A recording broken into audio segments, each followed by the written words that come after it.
Video número 38. Estamos en el sexto módulo sobre trastornos de la conducción auriculoventricular.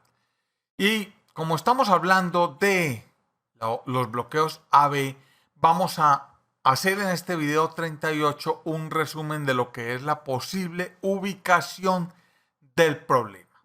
Entonces, nosotros estamos hablando de que cuando tenemos bloqueo AB tenemos una alteración de la conducción entre las aurículas que producen las ondas P y los ventrículos que producen los QRS. Esta sería nuestra salida y esta sería nuestra meta para el símil que hicimos en el video anterior.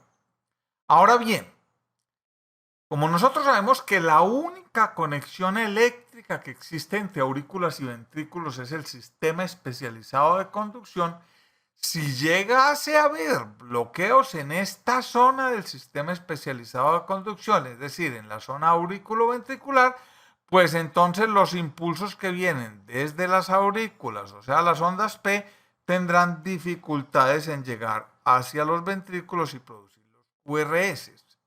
¿Qué dificultades? Pues dependiendo del grado de bloqueo, y ya dijimos que puede ser de primer grado, de segundo grado tipo Movitz 1 o Movitz 2, o puede ser completo o de tercer grado. Sin embargo, lo que vamos a decir en este video es que para tratar de ubicar dónde puede estar la dificultad en cualquier grado de trastorno de la conducción AB, hemos dividido las zonas auriculoventriculares como en tres regiones. Una es la región nodal superior, acá donde las aurículas se empiezan a convertir en nodo AB. Luego viene la región puramente nodal, centro del nodo AB, y luego viene la región nodal inferior o nodogiciana, que es la zona de transición, sería toda esta zona de acá, entre el nodo AB y el haz de His. Esto es importante dividir la región auriculoventricular en estas tres zonas porque tienen comportamiento electrofisiológico distinto que vamos a estudiar enseguida. Miremos entonces por qué clasificamos la región AB en tres zonas o tres regiones. La región atrionodal tiene propiedades electrofisiológicas particulares. Entonces, supongamos que este es, o supongamos no, este es el potencial de acción normal de las células auriculares, fase 0, fase 1, fase 2 de meseta, fase 3, y luego no tienen fase 4, es plan acá, no tienen automatismo las aurículas, asumimos que este es el potencial de acción auricular. Pues muy bien, cuando ya el tejido auricular se va convirtiendo en nodo AB, en esa zona de transición entre las aurículas y el nodo AB, porque ojalá esta zona, pues este esquema fuera así en la vida real, ojalá fuera como el dibujito. Esto es un esquema que ayuda a comprender, pero no es un reflejo exacto de la anatomía. En cualquier caso, cuando las aurículas empiezan a convertirse en nodo AB, en esa zona como de transición entre aurículas y nodo AB, hay una región atrionodal que tiene un potencial de acción distinto al de las aurículas. Número 1, la fase 0 del potencial de acción tiene una velocidad de ascenso menor. Miren que la pendiente es más bajita. Y segundo, el pico de la onda de despolarización es un poquitico más bajito que en las aurículas. Quiere decir que las aurículas están perdiendo su nombre y se están convirtiendo en nodo auriculoventricular. Cuando llegamos a la región nodal, al puro nodo auriculoventricular, entonces encontramos un potencial de acción donde la fase 0 es supremamente lenta y el pico es también de mucho menor amplitud. Estamos en toda la mitad del nodo AB. Esta es la zona del nodo AB donde realmente se produce un retardo significativo del impulso, entre otras cosas por esta velocidad tan lenta de ascenso de la fase 0. Pero también es esta zona del centro nodal, del centro del nodo AB, la que tiene las propiedades de conducción decremental. ¿Qué quiere decir? Que a mayor frecuencia de estimulación de impulsos en la zona atrial o en la zona superior a la región nodal, mientras mayor sea la frecuencia atrial, menor va a ser la velocidad de la fase cero. Es este mecanismo el que protege a los ventrículos de las taquicardias auriculares. Imagínense ustedes una fibrilación auricular, las aurículas con cientos hasta miles de focos de reentrada simultáneos, o sea, las aurículas produciendo 1000 impulsos por minuto.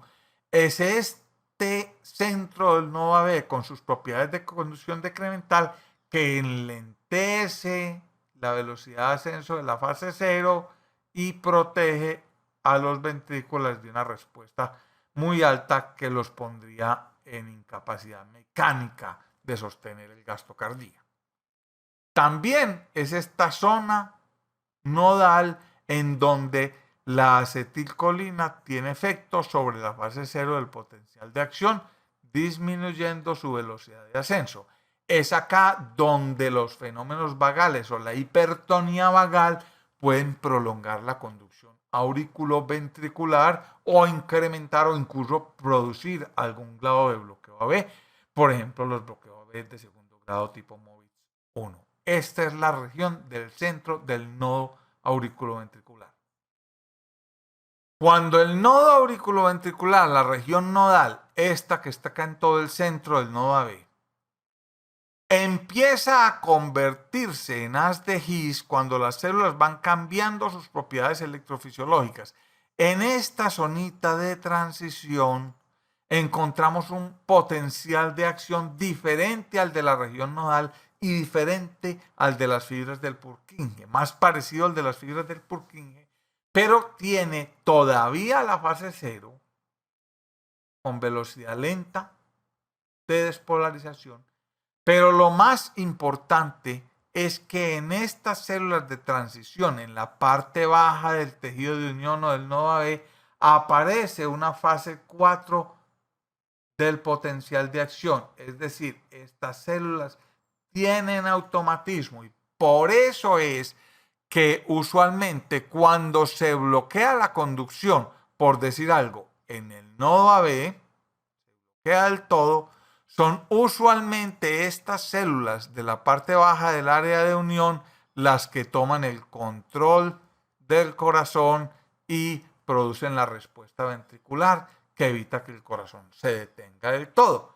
Es porque esta región nodo-hisiana tiene una pendiente de ascenso de la fase 4 del potencial de acción. Para terminar este video, el número 38 de las regiones del nodo auriculoventricular, vamos a recordar el diagrama en escalera que lo utilizamos para comprender la conducción auriculoventricular normal. Y recuerden que este lo vamos a utilizar ahora para presentar los diferentes grados de bloqueo AB. Entonces acuérdense que en este diagrama en escalera nosotros tenemos acá las aurículas, en este sector el nodo AB y acá los ventrículos. Entonces en un paciente en ritmo sinusal normal, correcto, como este, entonces acá empezamos a dibujar la onda P, esta es la aurícula, acaba acá en este punto, y en este sitio donde empieza el QRS, acaba la conducción auriculoventricular. Esta flechita nos está señalando la conducción auriculoventricular normal. De acá empieza el QRS y hasta acá se acaba el QRS que corresponde con el fin del QRS en este sitio. Estos son los ventrículos, el QRS. Esta es la zona de conducción auriculoventricular, el PR, sin la onda P. Y esta es la onda P. ¿Correcto? Este diagrama lo vamos a utilizar mucho de aquí en adelante para comprender los diferentes trastornos de la conducción auriculoventricular.